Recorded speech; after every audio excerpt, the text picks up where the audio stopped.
Good morning student. बेटा आज हम चैप्टर 7 को कंटिन्यू करते हैं और टॉपिक था हमारा अर्थ सॉइल। सॉइल के बारे में हमने आपको बताया था अर्थ की सबसे ऊंची जो ऊपर की जो परत होती है उसे हम सॉइल बोलते हैं। और सॉइल में आपको पता है प्लांट ग्रो करते हैं सॉइल में। तो इस सॉइल की जिस भी क्षेत्र की मिट्टी जितनी उपजाऊ होगी वो उतना ही समृद्ध होगा, क्योंकि उसकी फसलें इतनी अच्छी होंगी। उसकी फसलें अच्छी होंगी तो उस क्षेत्र की आमदनी बहुत अच्छी होगी। तो मिट्टी उपजाऊ होना उस क्षेत्र के लिए एक वरदान है। फॉर्मेशन ऑफ सॉइल, मिट्टी की बात हुई, मिट्टी को कैसे बनती है। तो मिट्टी बनने में बहुत धीरे धीरे प्रक्रिया है मिट्टी बनने की, और कुछ फैक्टर हैं जो मिट्टी बनने में सहायक होते हैं। चट्टानों का टूटना, चट्टानों के टूटने से मिट्टी बनती है, हमने आपको बताया था। और the importance of soil lies in fertility. The soil consist of humus, humus means अपक्षय। जितने भी जैसे वेस्ट पदार्थ होते हैं वो मिट्टी में मिलकर उसको फर्टाइल करते हैं, उपजाऊ बनाते हैं।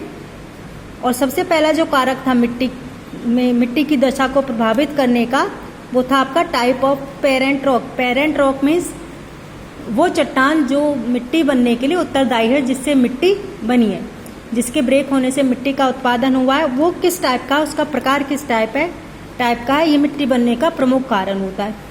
नेक्स्ट आपका रीजन है क्लाइमेट ऑफ रीजन, कि अभी हमने बात की रॉक की कि चट्टान किस टाइप की है। तो वो चट्टान जहाँ पर है उस क्षेत्र की जलवायु किस टाइप की है, ये भी डिपेंड होता है कि सॉइल की फॉर्मेशन किस तरह की होगी।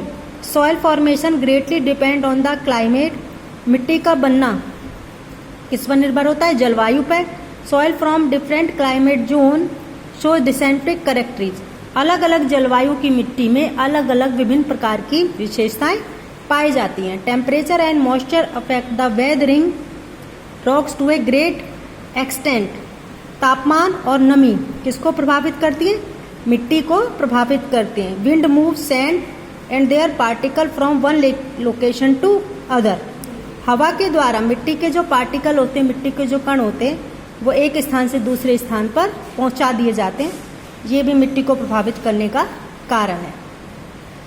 नेक्स्ट है आपका टोपोग्राफी। टोपोग्राफी मीन्स समतल जितनी भी है, समतल जो भूमि होती है कि जो आपका रॉक है वो किस स्थान पर है, उस स्थान की दशा भी मिट्टी बनने में सहायक है। Slope and surface affect the moisture and temperature of the slope. ढलान और समतल, उस जो चट्टान है उसका ढलान और कितना समतल है, वो दोनों बातें मिट्टी के फॉर्मेशन में प्रभावित करती है। Moisture and temperature of the soil and the rate of weathering of parent rock.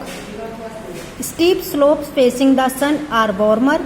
जो ढलान है, ढलान वाली जो चट्टानें होती हैं वो सन के कारण बहुत गर्म होती हैं, और जो नीचे क्षेत्रों की जो चट्टानें होती हैं वो प्रोड्यूस करती हैं टिपर्स, गहरी मिट्टी को।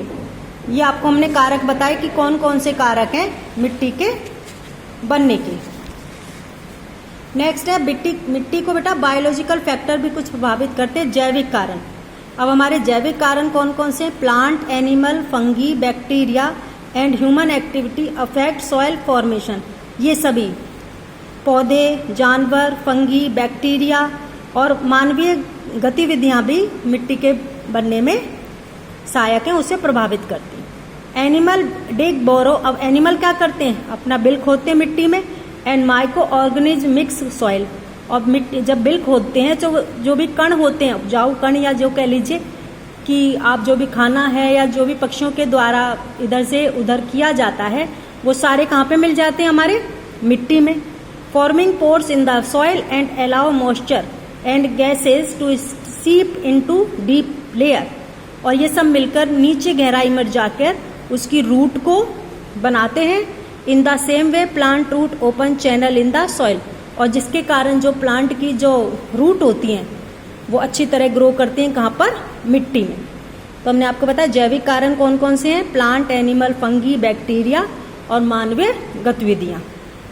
कैसे, अब जैसे हम ह्यूमन है, ह्यूमन के द्वारा भी बहुत मिट्टी को प्रभावित किया जाता है। सपोज आपने कुछ फ्रूट खाया, वहाँ पर ही फेंक दिया, तो आपने देखा होगा बारिश में या उसमें बीज अगर मिट्टी में रह जाते हैं तो वहाँ पर प्लांट ग्रो करता है। तो हमने इफेक्ट किया ह्यूमन की मिट्टी की फर्टिलिटी को, इसी कारण ये फैक्टर है। नेक्स्ट जो है टाइम। अब टाइम भी बहुत बड़ा फैक्टर है मिट्टी के लिए। Time is a major factor in developing different types of soil. अभी हमने आपको बताया था मिट्टी का बनना बहुत स्लो प्रोसेस है, धीरे धीरे बनता है। तो यहाँ पे आपको फिर अगेन बताया गया है मेजर फैक्टर है, बहुत बड़ा कारक है मिट्टी के डेवलप होने में। Soil formation is a time responsive process depend on how the other factor work on it. ये जितने भी हमने आपको कारक बताए, पहले टोपोग्राफी बताया और नेक्स्ट जो जितने भी कारक बताए, ये सब किस पे निर्धारित होते हैं? टाइम पर। टाइम टू टाइम वो अपने जितने भी कारक हैं, फैक्टर है, काम करेंगे, जिससे जो सॉइल है वो फर्टाइल होगी। As such soil are always in a state of development and ready for change. और जिसके कारण मिट्टी जो है विकसित होगी और उस चेंज होगा। कैसे चेंज होगा? सीड का बनना, प्लांट में ग्रो होगा, प्लांट और ज़्यादा बड़ा होगा, फ्रूट में ग्रो होगा। तो जो चेंज है मिट्टी में तभी होंगे, टाइम के कारण और बायोलॉजिकल फैक्टर के कारण। तो अभी हमने आज आपको समझाया फॉर्मेशन ऑफ सॉइल। आगे हम कंटिन्यू करेंगे डिफरेंट टाइप्स ऑफ सॉइल की कौन कौन सी कितने प्रकार की मिट्टी होती है। इसके जितने भी हार्ड वर्ड हैं बेटा आपको आपकी बुक में अंडरलाइन करनी है। Okay, thank you.